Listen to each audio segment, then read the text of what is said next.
with Marty. Now I wonder if you were watching last week, all you guys, and you remember that fiasco at the end of the show where I couldn't bring my calculations all together. Now, this kind of thing is a huge embarrassment to the TV station here when we do this kind of stuff. But as far as I'm concerned, you win some and you lose some. But after the show, we sat down, we looked at the figures, and we found out why they didn't quite all come together in a big circle. And you see, what I did, I was doing this CO2 balance in the atmosphere calculation.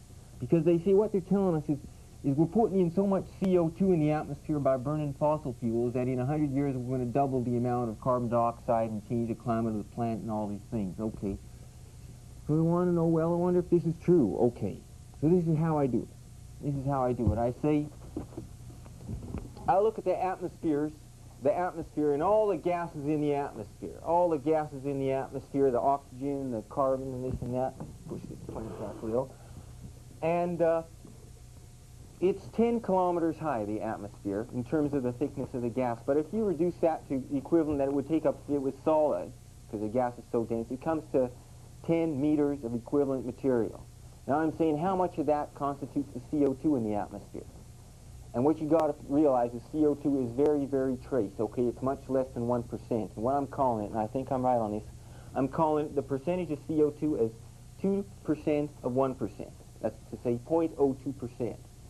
So I take this 10 meters of equivalent solid material, I'll take 1% of it, that gives me 10 centimeters. Now I take 2% of 1 centimeter, and that gives me 0.2 millimeters. The equivalent of all the carbon dioxide in the atmosphere, if you squash it flat and granulized it, it would be 0.2 millimeters thick. A coarse hair from part of the human body growing a coarse hair is about half that thickness. So it's about 2 of them hairs, okay. Now, that we're looking at in terms of how much CO2. So it wouldn't take a lot of CO2 to put it into the atmosphere to upset that balance, would it? Would it? Okay. So now we look at the amount of CO2 we're actually putting in by burning fossil fuels. And this calculation, I got it right last show, but I couldn't quite make sense of it because I had some confusion. You see, it was confusion. But what I said is humanity is burning something which we estimated on the order of 1 cubic kilometer of hydrocarbon fuel every year, okay? And I figured out that it was 2 microns thick, which is 0.002 millimeters. So it is quite apparent that at that rate, in 100 years, we would effectively, the amount we're putting in would effectively equal the amount of carbon that's already in the atmosphere. Okay, so in 100 years we double, and the Industrial Revolution has been going on for quite a while. So, on the surface of it, it looks like we may be putting too much carbon into the atmosphere. But you see, you can always, prove anything by math. And the thing that screws you up here is you're neglecting the fact that this carbon that's in the atmosphere is also coming out of the atmosphere at a phenomenal rate. Because the bug poop that landed on my car in the last week is already 0.2 millimeters. Okay, so I mean, at the rate we're burning it in, and what is bug poop other than hydrocarbons? I mean, it's mostly oily material. It's like, corn syrup or something. It's it's carbohydrates, whatever it is. The bugs are putting it back on my car a lot faster than my car is putting it into the atmosphere.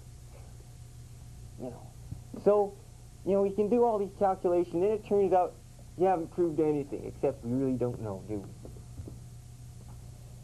But, you see, it's an equilibrium process, you see. What it means is, you see, bugs represent a small amount of the total biological processes, which is taking carbon out of the atmosphere and depositing it on the ground. But there's also biological processes, which is decay of vegetation, animal respiration, which is putting that carbon back in the air. So this 0.2 millimeters of carbon, which is in the air, that in fact is turned over dozens of times every year by passing through biology and our biology. So this measly 2 microns of carbon that we're burning every year, it's hard to say, if this was a static amount, yeah, it would be making a big impact. But in terms of this dynamic thing of going back and forth, when you realize the bugs are putting it back on my car faster than my car is putting it in the sky, as far as I can see. Okay. Is that enough of that? I did it 3 times in my head, and I'm telling you 2% of 1% of 10 meters is 0.2 centimeters. Tell me I'm wrong. Okay. 1% of 10 meters, you go to 1 meter, then you go to 10 centimeters, right?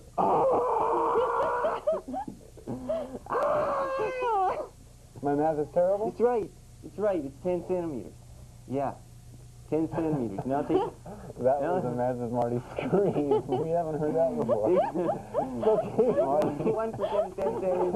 Okay, but the point is that, the point is in theory it's a great calculation. In theory it's... the idea still stands. Yeah, I know. Calculation. Get rid of this, okay. Get rid of it, quick. It's still a pretty good idea. In fact, it's even more true when you're looking at it this way, because anyhow, let's do a song. Let's get out of this mess. Yes, do a song. Where's my sustain pen? Oh, I don't need it for this song anyhow. Okay, now it's an interesting thing that there is some great songs written, and I asked my mom if she knew that words to that song, and sailing on the lowland, low, and sailing on the lowland sea. Okay, beautiful sort of folk song, English traditional folk song, and the words are fantastic. I mean, you hear the words to that song, and so anything, we were sitting around and no one knew the words to that song. But Sharon had these things that she's written out, and these are like from Joan Baez records. And what we're going to do now is this one, which turns out to have been written by Bob Dylan. But this is probably the Joan Baez version we're going to sing. And one thing about Joan Baez is she's one of the handful of singers now. You include Nana Muscuri here and Rita McNeil. Singers who are in the falsetto range, like singing with that falsetto kind of voice rather than the straight, as sort of their mainstream sound. This is, we're talking about the old Joan Baez. And she's got a fantastic singer, but anyhow, let's do the song. Key of C. Is that what we're doing again? What's the first thing I go to after the C? Yeah, and I'll go. The first chord is an F after the C now, because you see. Oh, and we got to also say, keep vamping on that, but you see, we're reading the words because there's so many words in these songs we can't remember them all. It's not like it's not like verse and a chorus. So we apologize. We got them written down. Well, you don't apologize. What am I talking? Sing it. Oh, where have you been, my blue-eyed son? Oh, where have you been, my darling young one? I've stumbled on side of 12 misty mountains. I've walked and I've crawled on 6 crooked highways. I've stepped in the middle of 7 sad forests. I've been out in front of a dozen dead oceans. I've been 10,000 miles in the mouth of a graveyard. And it's hard, and it's hard, and it's hard, and it's hard. It's a hard rain. It's gonna fall. And what did you see, my blue-eyed son? And what did you see, my darling young one? I saw a newborn babe with wild wolves all around it. I saw a highway of diamonds with nobody on it. I saw a black ranch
Okay, and it's a pretty good song.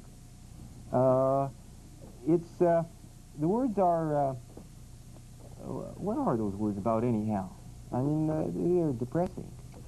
Well, actually, they resonate with many of the emotions that we hear in the editorials of the Mad with Marty show. You know, basically, civilization is going in the negative X direction. You mean it's kind of, talking about the bad things in the world? About the world, yeah. Yeah, it's quite different from the normal thematic material of country music, and this is folk music. It's not folk music in the sense like these old English folk songs. It's kind of this, Bob Dylan, Joan Baez kind of 60s protest kind of folk music. Yeah. It's like, they never came up with another word for it. They usually come up with a word for a kind of music. Yeah. Folk music, we know, like sailor songs, and, songs about harvest time, the people on the land, and in the 60s was different. Yeah. I think maybe we should just call it 60s music. Yeah. Bob Dylan songs. It's sort of poetry. Pretty good song. Yeah. Pretty good song. I mean, we're not going to do this stuff all the time, but it's interesting. Words are quite poetic, it's pretty hard to write good words like that, It's pretty hard. Must use the dictionary. Or watch the news. Yeah, maybe so. Okay. Shall we then open a new math topic for today? We had a fiasco with that other one there, but let's just put these things behind us and keep moving forward. Someday I'm going to make sense of that. But there's something I know you're all going to be interested in, which is that this morning I went to 7-Eleven and bought myself a 649 ticket. And now you're all interested, because now, Mr. Mathematics is going to tell you the secret of how to win at 649, right? Okay, so everyone's all interested now. And, what this story goes back to is my brother-in-law. He's a medical doctor. He's the guy that made that computer program we had on TV that was playing all those songs automatically. It was a pretty funny thing. But anyhow, he's got a secretary in his medical office, and she plays 649, and she says, we should do the 649, you should buy a ticket. And Peter says to her, well, I don't like to buy a ticket, but I've got my lucky numbers, and I check the paper to see if my lucky numbers will come up, just for fun. And she says, you mean you don't buy the ticket? And he says, no. She says, well, what if your numbers win, and you didn't have your ticket? He says, oh, I'm not worried about it, I just play for fun. And she says, well, what are your lucky numbers? And Peter says, 1, 2, 3, 4, 5, 6. And she says, those are ridiculous numbers. Those numbers are never going to come up. Those numbers are never going to come up. Now, what you got to realize is, okay, I've bought those numbers. I put down Peter's lucky numbers. I got, where's my ticket? Well, it's in here somewhere, but I bought them 1, 2, 3, 4, 5, 6. We'll see if they come up. But, the point is, which not everyone realizes, and to some people it's obvious as soon as you say it, that those numbers have as good a chance as anyone's numbers of coming up, don't they? Because they're as good as anyone's numbers. And yet, when you put it that it's 1, 2, 3, 4, 5, 6, which obviously the chance of coming up is infinitesimal. And yet people think they got a better chance by picking 37, 25, and this and that. and there's people, I know there's people out there in my audience saying, but, it's true, you got to pick numbers that are far apart. You don't pick numbers all close together, because you never come up all close to... Just trust me, my number's got a good chance of coming up as anyone else's numbers. And it's a funny thing. But then... there's a number of issues that come up here. I remember there was an article in the Free Press, a few months ago about the low level of math literacy, and some guy written this article how important it is for people to know more mathematics so they could calculate things and they'd be better informed. And uses as an example the fact that no one even knows how to calculate the odds of winning at 649, and if they knew how low the odds were, they would never buy a ticket. So he shows his calculation. In fact, the odds are 1 in 728 trillion. This is some stupid number. And actually, the way he got that number was wrong, because he just took 50 times 49 times 48 times 47 times 46 times 45. which is based on the theory that you got 6 choices. There's 50 choices for the first number, 49 choices for the second number, 48 choices for the third number, etc., down to 45 choices for your 6th number, and you multiply them all together, and it's about 50 raised to the 6th power, which is a half of 100 to the 6th, which is a half to the 6th times 100 to the 6th, which is 1 over 64 times 10 to the 12th, which is about 10 to the 12th, which is about 10 to the 10 point something. Yeah, it's about something in 1 in 10 trillion or something. But actually, the thing you're forgetting here when you do that calculation, which the guy wrote the article, he forgot that it doesn't matter what order you take the numbers in. So you've got to divide that by 6 times 5 times 4 times 3 times 2 times 1. So your actual odds is 720 times better than the calculation this guy did in the paper, which the point of it was to show how important math literacy was. So anyhow, the guy was out to lunch in the calculation, and some people noticed this, of course, and people wrote into the paper and said, actually, the correct answer of your odds of winning 649 should have been this calculation and divided by 720, and this is much better. Okay.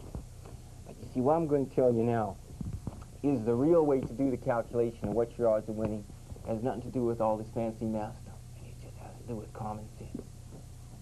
You look at the amount of money the SOBs are taking in from the damn lottery every year, and then you look at the total prizes they're paying out every year. It's probably about 25 or 30%. I don't know what it is.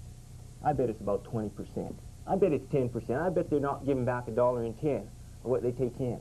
And you know I can get away with saying this on TV, that I'm, accusing them of keeping 90% of the money for the government. It's because those guys, they don't follow their own damn regulations. And here's what they do. I got my ticket, and I took the ticket here. And because, I knew about this because my kid, he goes to these, these Pepsi Cola things where they're giving away Nintendo and stuff. And the government's got all kind of regulations when consumers must be protected from unscrupulous retailers, And so they got all these kind of regulations that Pepsi Cola or whatever it is has got to list the actual odds of winning and, the actual retail value of the prizes, so you know what your odds are when you're trying to play these, these prize things. So I assumed that when I bought the 649, they would just tell me flat out, the odds of winning on 649. And the way they do it, just the way these guys have to do it at whatever Pepsi commercial prize thing they do, simple way to do it. Just put down on the ticket, in the last full calendar year, the Western Canada Lotteries Commission took in a total revenue of X $100 million and paid out total prizes of Y $100 million, and then we'd all know what our chances are. But you think they put that on the ticket? No, they don't. They'll make private companies do that when they're giving away stuff. But, they don't want you to know what your odds are. And then they say, oh, you could calculate your odds. No, you can't calculate your odds. The only way to know what your real chances are is you can know how much money are they taking in and how much money are they paying out. And you divide X by Y, and that's what your actual return on your dollar is. Isn't that right? Okay.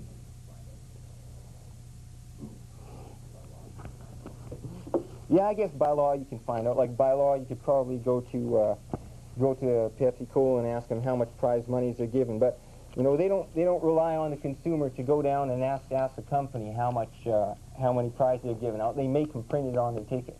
But when they sell you the ticket, it's not on the ticket. You got to take the onus on yourself to phone the government to find out how much it is. I'm sure naturally they'll give you the figures. I don't have the figures. I could get them. I don't know what it is, 20%, 30%, but let them put it on the ticket, then you know your chances. But of course, what you're buying, it's not the odds, is it? Guys like me, you're missing the point of the ticket. You're buying a dream, aren't you? You're putting down your money and hoping you win. And if you get enjoyment out of that, keep on doing it. I think the people who buy these tickets, most of them know it's not an investment, not a rational investment, but funny business. And have I said enough about this situation? How much time we got left in the show? 5 whole minutes. Okay. And we could do a song. We could do a couple songs. And I wonder if I had anything more to say about this lottery stuff. You see, sometimes it just comes right down that I'm running out of time. And sometimes, you see, it's just dead air time now, because I'm sitting here not knowing what I'm saying. Let's sing some songs. Okay. Let's sing, should Oh, we yeah. do the other folk one? Yeah, Farewell Angelina. Oh, we did a folk one already. Let's do something that's more, a little more upbeat. Let's do that, Goodbye, Joe. Me gotta go. Me oh my oh. Me gotta go. Cold hero down the bayou.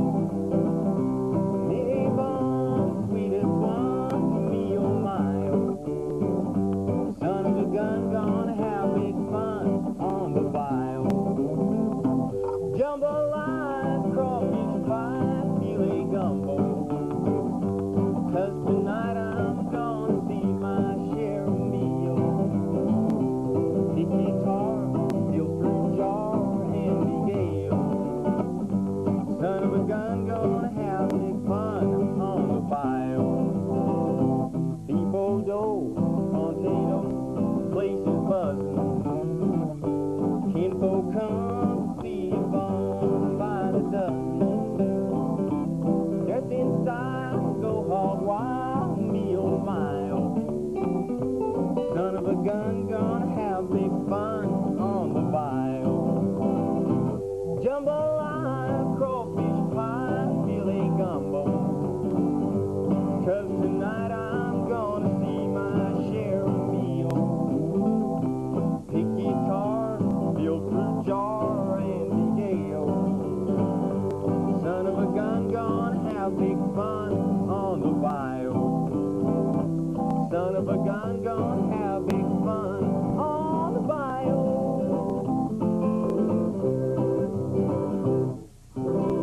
Okay.